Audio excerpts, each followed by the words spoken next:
Hi guys, welcome back to the channel. This is me, your Pinky Everyday Special.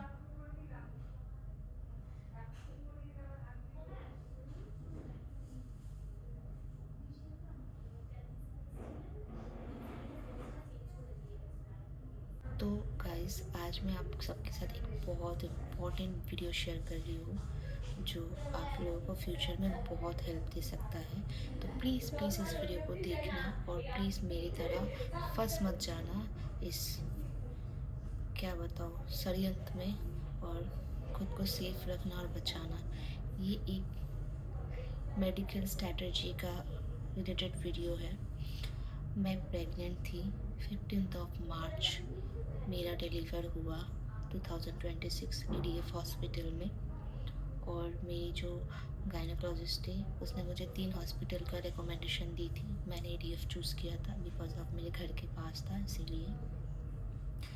जिस दिन मेरा delivery हुआ 15 of March, उस दिन से डिलीवरी के बाद से मेरी डॉटर एनआईसीयू में भर्ती है। आज हो गया 22 ऑफ मार्च, टिल 8 डेज तक मैं यहाँ पे अभी भी हूँ। मेरी बेबी को ये लोग कह रहा है कि डिलीवर होने के बाद गैस्ट्रिक प्रॉब्लम हुआ था, गांटिंग प्रॉब्लम हुआ था। डिलीवरी के बाद मेरी बेबी को ये लोग कह रहा है। ये रहा मेरे हाथों में टैग।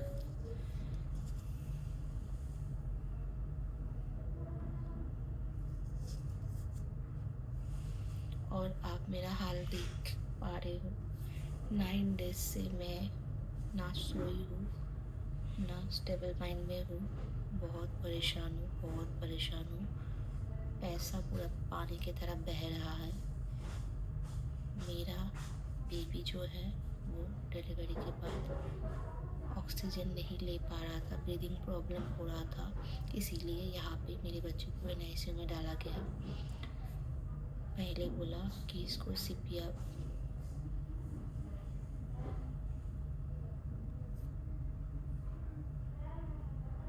पहले कहा कि ये लोग सीपीआर देना पड़ेगा, ऑक्सीजन देना पड़ेगा।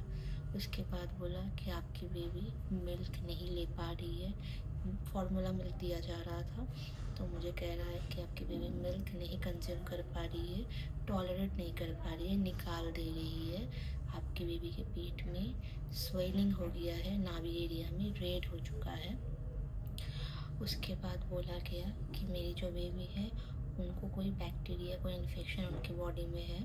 तो ये कह के 4-5 दिन तक तो मुझे पहले मेरी बेटी के साथ मिलने तक नहीं दे रहे थे। मुझे जब मेरा ओटी हुआ 15 ऑफ मार्च को, मुझे पता ही नहीं है कि मेरी बेबी मुझे कब मिलेगी। मुझे पता ही नहीं था कि मेरी बेबी डिलीवरी के बाद एनआईसीयू चली गई है। मैं यहाँ घर पे रूम में पड़ी हूँ, मुझे कुछ भी नहीं पता मेरी बेबी के साथ क्या हो रहा था। लेकिन डॉक्टर कह रहे हैं कि उसको यहाँ पे एनआईसीयू में रखा जाएगा। मेरे घर वालों को बताया गया उसको सीपीआर दिया जा रहा है, ऑक्सीजन दिया जा रहा है, ब्रीदिंग नहीं ले पा रहा है। उसके बाद बोला गया उसका बिलिरुबिन कम है, जॉन्डिस हुआ है, उसको फोटोथेरेपी देना पड़ेगा। उसके बाद बोला गया है कि मेरी बेबी का पेट में इन्फेक्शन हो गया है, उसके लिए कल्चर टेस्ट करना पड़ेगा। ये कर कर के कल्चर टेस्ट रिपोर्ट आने में 72 आवर्स लगेगा। उसके बाद हमको पता चलेगा कि मेरी बेटी ठीक है कि नहीं। मेरी डॉक्टर मुझे 4 दिन में डिस्चार्ज दे चुकी थी। 15 को मेरी बेबी हुआ, 20 को मुझे डिस्चार्ज देती थी। लेकिन आप मुझे बताओ एज अ मॉम, मैं कैसे अपने बच्चे को यहाँ पे छोड़ के जा सकती हूँ जहाँ पे मेरे बच्चे को मुझे मिलने तक नहीं दिया जा रहा था। मैं जब भी एनआईसीयू में जा रही थी मुझे वहाँ से भगा दिया जा रहा है। कभी बोल रहा है कि उसको क्लीन किया जा रहा है, कभी कह रहा है कि मशीन है, कभी कह रहे उसका पैर में कैनिल लगा हुआ था, उसका नाक में ऑक्सीजन लगा हुआ था, मुंह में पाइप दिया हुआ था, नाक में पाइप दिया हुआ था, हाथ में टेम्परेचर मशीन लगा हुआ था। कोई बॉडी का पार्ट नहीं था जहाँ पे उसको बचा गया था, बक्सा गया था। मैं तो देख के पूरा पागल हो जा रही थी कि इतना कुछ क्यों लग रहा है। क्योंकि मैं जब ड्यूरिंग प्रेगनेंसी जितने सारे टेस्ट होते हैं मैंने सब करवाया था। ऐसा कोई भी यूएसजी कोई भी टेस्ट मैंने नहीं छोड़ा था जो नहीं करवाया है। लेकिन उसके बावजूद भी टेस्ट में कभी कभी कुछ नेगेटिव, कभी पॉजिटिव आया नहीं, सब कुछ सही था, कभी कुछ नेगेटिव आया नहीं। लेकिन पता नहीं डिलीवरी के बाद अचानक ये लोग कह रहा है, जब मैंने पूछा कि ये किस रीज़न से हो रहा है, तो ये लोग कह रहा है रीज़न तो नहीं पता, बच्चा लोग में कभी कोई कोई बच्चा में हो जाता है। आदमी को लूटने के लिए एक लिमिट होना चाहिए, या अनलिमिट पूरा आपको कंगाल करके छोड़ेगा। ठीक है, आज तक अभी आज मेरा 20 मार्च तक का जो बिलिंग है वो ऑलमोस्ट 2.5 लाख हो चुका है। ठीक है, अभी भी और भी बोल रहा है कि कल्चर रिपोर्ट जब तक नहीं आएगा तब तक हम बता नहीं सकते हैं कि आपका बेबी ठीक है कि नहीं। मैं उनको जाके बोल रही हूँ कि अभी मेरी बेटी ब्रेस्ट फीडिंग, मैंने बोला आप मुझे मेरा ब्रेस्ट फीडिंग दो। मैंने पंपिंग मशीन भी ख़रीद के रखा है कि मैं अपना मिल्क उसको दूँगी, लेकिन वहाँ पे फॉर्मूला मिल्क पहले पिलाया गया। उसके बाद मेरे मिल्क ले जाके वो लोग एक गंदा बॉटल यूज़ कर रहे थे। मैंने मना किया वो बॉटल यूज़ ना करो, चम्मच बटरी से खिलाओ। उसके बाद मैंने सर को बहुत रिक्वेस्ट किया कि सर मुझे फीडिंग करने दो, तब जाके वो लोग अलाउड किया 21 से फीडिंग करवाने के लिए। मैं लिटरली 9 दिन से सोई नहीं हूँ, 8-9 दिन से।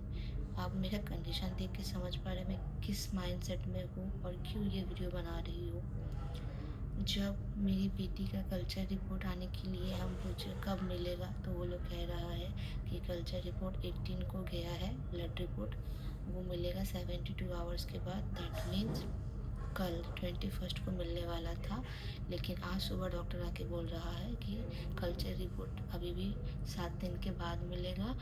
ऐसे वर्बली बोला गया है कि आपका रिपोर्ट नेगेटिव आया है, मतलब नो ग्रोथ आया है।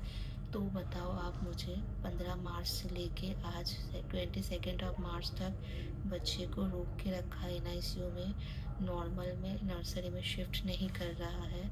मैं यहाँ से डिस्चार्ज नहीं ले पा रही हूँ। पहले तो बोला डिस्चार्ज ले लो, उसके बाद जब मैंने बोला ठीक है मैं घर से दूध भेज दूँगी, तब यहाँ हॉस्पिटल में बोल रहा है नहीं आप डिस्चार्ज नहीं ले सकते हो, बच्चे के साथ आपको जाना पड़ेगा, अकेले डिस्चार्ज नहीं होता है। तो एक इतना बड़ा यहाँ पे गेम होता है पैसे का। कभी भी ज़िंदगी में कितनी भी प्रॉब्लम आ जाए, कोई भी प्राइवेट हॉस्पिटल में, ATF में कभी आप लोग नहीं आना। मैं तो कभी किसी को रेकमेंड नहीं करूँगी। मेरा ये एक्सपीरियंस बहुत ही वाहियात था। मेरा ATF में डिलीवरी का एक्सपीरियंस सबसे वॉरेस्ट था। मेरे घर वालों भी आज तक 22 8 डेज़ हो चुका है, मेरे बच्चे का फेस नहीं देखा है, कोई भी नहीं देखा एक्सेप्ट मी। आज मैं उसको जाके गोदी में ले पा रही हूँ 9 दिन के बाद।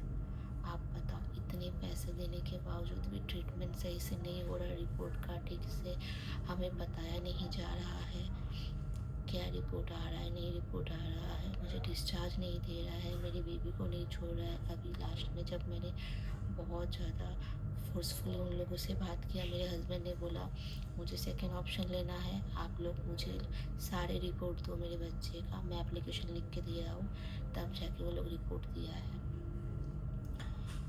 मतलब पैसा लेने के लिए एक के बाद एक बीमारी बोले जा रहा था उस बच्चे के ऊपर। एक छोटा सा बच्चा इतना कुछ, लेकिन कोई भी रिपोर्ट में कुछ भी नहीं पॉजिटिव आया है, सब रिपोर्ट ओके है। ठीक है, अभी तक का जो हुआ था, जितना सारा ब्लड टेस्ट हुआ, सब में मेरे बच्चे का कुछ भी नहीं निकला है। तो आप लोग मुझे बताओ इतने दिन से मेरे बच्चे को NICU में क्यों रखा गया है, क्यों वहाँ पे मुझे बताया जा रहा है कि वो बीमार है इसीलिए NICU में रखा गया है। अभी वो लोग बोल रहे हैं मुझे मंडे को छोड़ेगा, दैट मीन्स आज है सैटरडे, मैं अगला सैटरडे को एडमिट हुई थी इस हॉस्पिटल में। आज पूरा 1 वीक हो जा रहा है, कल संडे है, कल नहीं डिस्चार्ज मिलेगा। 5 दिन का एंटीबायोटिक चला रहा है, रात को 10 बजे एंटीबायोटिक कल ख़त्म होगा, इसीलिए मुझे मंडे को छोड़ेगा। लेकिन मंडे को भी छोड़ने से मुझे पूरा दिन का पे करना पड़ेगा। पर डे यहाँ पे 25,000 करके चार्जेस लिया जा रहा है। मैं तो लिटरली फ्रस्ट्रेट हो चुकी हूँ। मेरे हस्बैंड भी परेशान है, मैं भी परेशान हूँ, मेरे घर वाले परेशान हैं।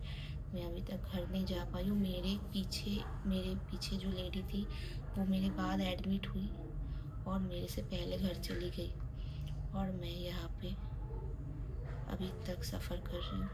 मेरा बहुत ख़राब एक्सपीरियंस रहा। आप लोग प्लीज़ कभी भी कितना भी प्रॉब्लम हो, एडीएफ हॉस्पिटल में कोई भी बड़ा ट्रीटमेंट मत करना। It's a humble request.